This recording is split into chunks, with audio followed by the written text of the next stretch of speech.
Hi, welcome back to my channel. I'm E.D. Lewis, and this time we are set for another nocturnal review, or at least at the time I'm recording it, it's nocturnal. Before we get started, please follow me on Instagram and Twitter, BookBub, Goodreads, and Wattpad. So if you're interested in any of my writings, you can read those. You can check out what I'm up to, what I'm reading, whatever. I'm most active, though, on Instagram, but I do have a little bit of activity on Twitter. And if you're interested in my book or my short story that are published, they are currently on Amazon right now. You can find those links down below. And please follow, well, I guess you don't follow, you hit like on that. Please like the official Facebook page of my book, The Cursed Bridge House. And please check out my author page. That stuff is all down below in the description. So, for this video, we are doing part 3 of my Phantom of the Opera series. I decided not to wear the mask this time, since it's just a little uncomfortable, or I just can't get it on quite right. But anyway, we are continuing. Let me adjust here. There we go. Phantom of the Opera, and this time around we'll be doing 2 film adaptations. Last time I did the 1925 and 2930 version, as well as the 2011-2012 re-release with sound of the Lon Chaney film.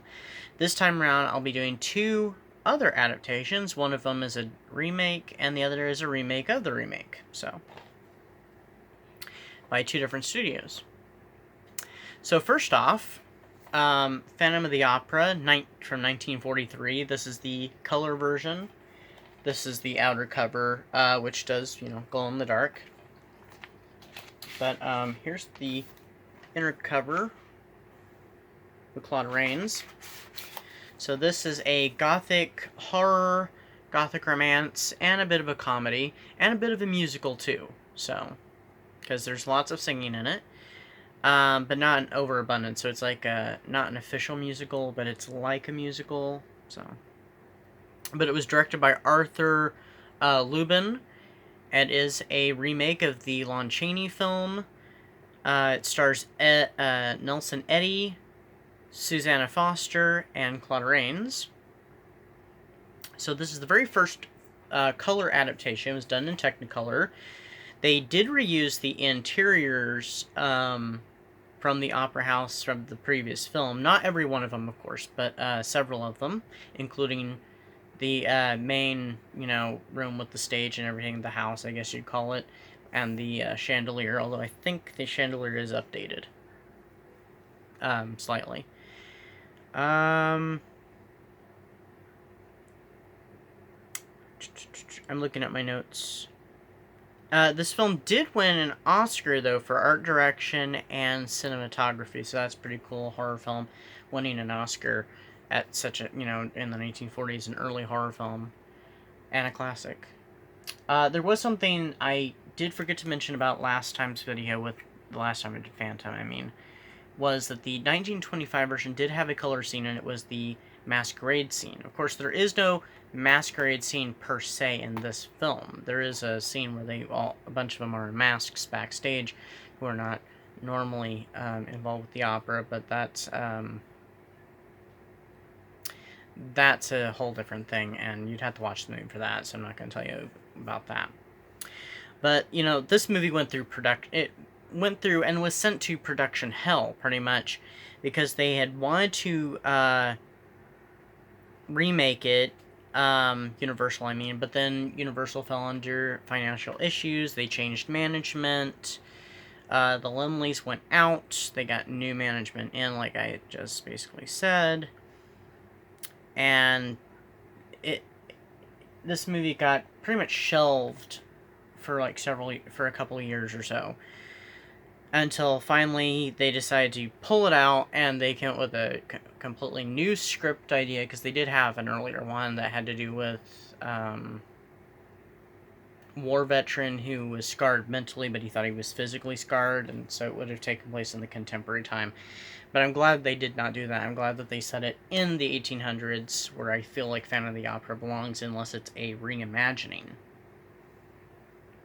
of it. Then it can take place, you know, in contemporary time. Kind of like Dario Argento's movie Opera is kind of a modern reimagining of Phantom. So the movie is about Eric Claudin. He is a violinist for the opera. He becomes obsessed with a young soprano named Christine Dubois instead of Christine Daae. He does what he can. He does what he can for her financially, you know, paying for her lessons and stuff. So much so that he's fallen under hard times himself, and he can't even pay his rent, and he has to have his landlady fix him supper when he gets home.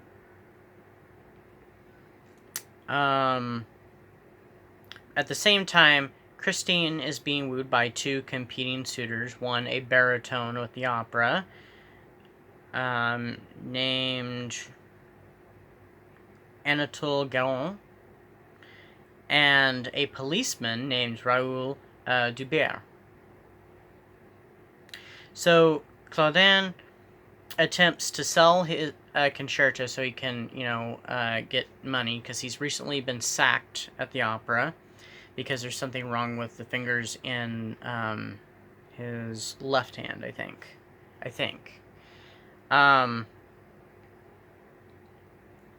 But he mistakes one of the partners of the company, who's not a very nice guy, of stealing his music. So he, in a mad rage, he strangles him, and the man's wife or girlfriend, whatever she is, throws acid in his face, disfiguring him, as well as pretty much making him kind of crazy. So, but he escapes the police and goes underground. Shortly after, he haunts the opera house, and his obsession for Christine increases a great deal. Now, there was a part of this plot that was cut from the film, and I still feel like it somewhat is there, because they were afraid it would be incestuous to the relationship between Christine and the character of Eric Claudin, and that is that he was her father in actuality. I still think it remains, and it doesn't seem incestuous if that is his motivation, because his motivations for why he's trying to help her and stuff, why he feels such a connection is never explained, except for it is mentioned that they are from the same part of France as each other. But, you know, anyway. That's the 1943 version of Phantom with Claude Rains. The next version is the 1962 version, made by Hammer Studios in England, and directed by Terence Fisher, who directed a lot of early Hammer horror films. And the film stars Herbert Lom, Heather Sears, Edward, I'm not sure how to pronounce his name, D'Souza? I don't know. And Michael Goff, who, of course, if you know the Batman films, you know, Batman Returns, Batman Forever, Batman and Robin, he played Alfred. And he's been in many other films, both, you know, horror and non-horror alike, and he is a British film veteran. The version I have is, or the release I have is from the franchise collection, the Hammer Horror Series. You can see the Phantom on the back right here. I don't know if you can see that or not. But, if I can figure out how to open it. There is, a tiny little poster right here of it. But there's not much that I can show you for that. Except for this version, the film was originally supposed to be another, remake from Universal. but it again faced difficulties, and so they, Hammer did really well with Dracula, which Universal distributed, I think. Excuse me. I think Universal distributed it. I'm not sure. But they handed it over to them, and so they made the film, and Universal distributed it here in the United States.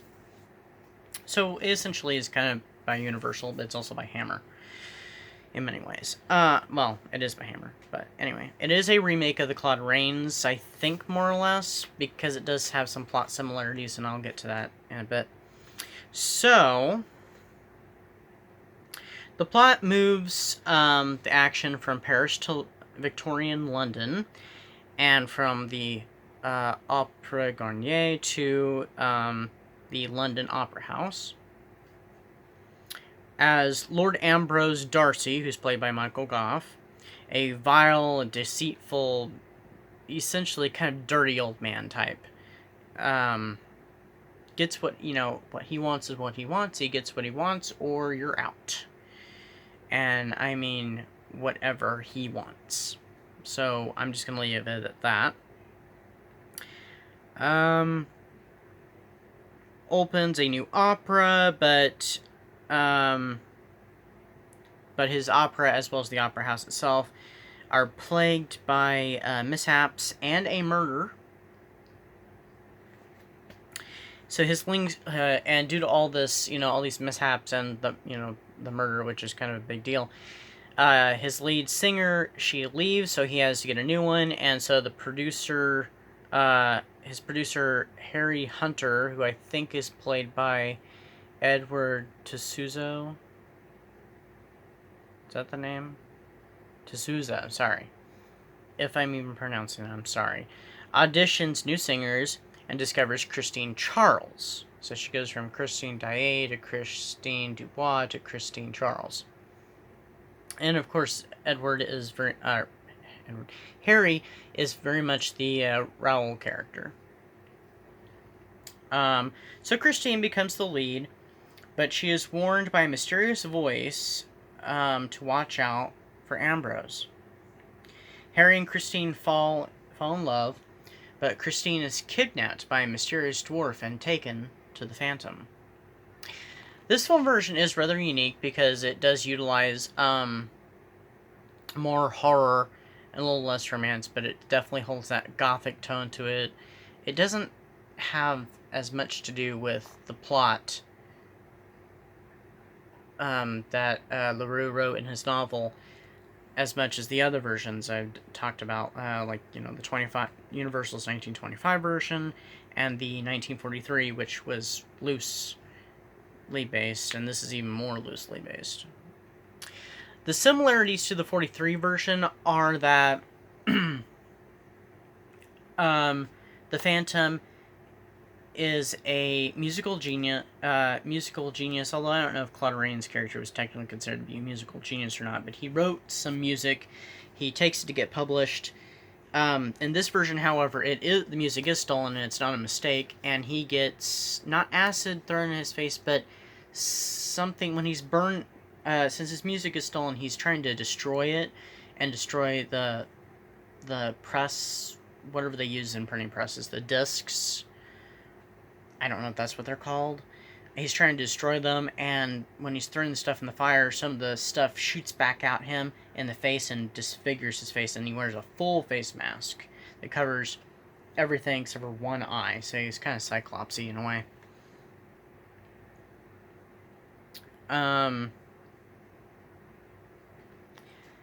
Also, this film did not do as well as the 1925 version did, or the 1943 version. It did considerably... But it's still an interesting film, and it's worth checking out, especially since it's Hammer, and, the Hammer films are always interesting. So, I mean, check out, it's available in, this old set, which I think is not made anymore, but you can find old copies. I know there's a single DVD, of its own, and there may even be a Blu-ray. I have no idea. So, I mean, it should be fairly easy to find a copy somewhere, and I'm sure Amazon may have it on Prime. So check it out. And check out, of course, the 1943 version with Claude Rains. So, both good movies, but the 43 one is my personal favorite out of the two. It's good. It's different. It's worth checking out. You can be your own judge if you like it or not, or the 1943 version, but they both have merits and both have interesting ways of telling the story. So, and interesting stories. So anyway, that's all I have for you this evening, or today, whenever you're going to view this, or whenever you are viewing this. But yeah, that's pretty much it. We have one more video I have planned for this series. I don't know when I'm going to do it. Excuse me. But, you know, be on the lookout for that. I'm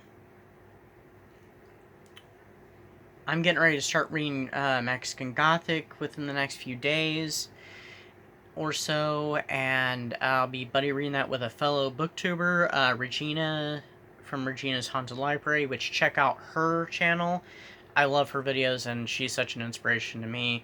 She was part of an inspiration what got me started here, because, I mean, I was planning on doing videos like this for a while, or thinking about it, and someone had told me I should do something, YouTube, and certain sort of videos having to do with stories or movies, you know, books or movies or stories or something. And I said, I don't know, and I thought about it, and she was one of the first booktubers I was watching, and she was such an inspiration, she and a couple others, and so I thought, you know what, I should do it. So, you know, here I am. So check her out, she's awesome. So, yeah. I don't have much more to talk about, so, hope everybody's safe, hope everybody's doing well, and I'll see you next time. So, take care, be safe, be kind and considerate to others. You know, we're all in this together, and please remember that, you know, Black Lives Matter. You know, our people of other skin color, there's no one superior over another. If you think that, you need to please rethink. I'm not telling you how to think or anything, but please rethink, that. Because, I mean, everybody's important, especially Black lives. So, you know, please treat them fairly. But anyway, also wear your masks and social distance. So, you know, keep healthy, keep safe, you know, and be kind to others. So, bye-bye.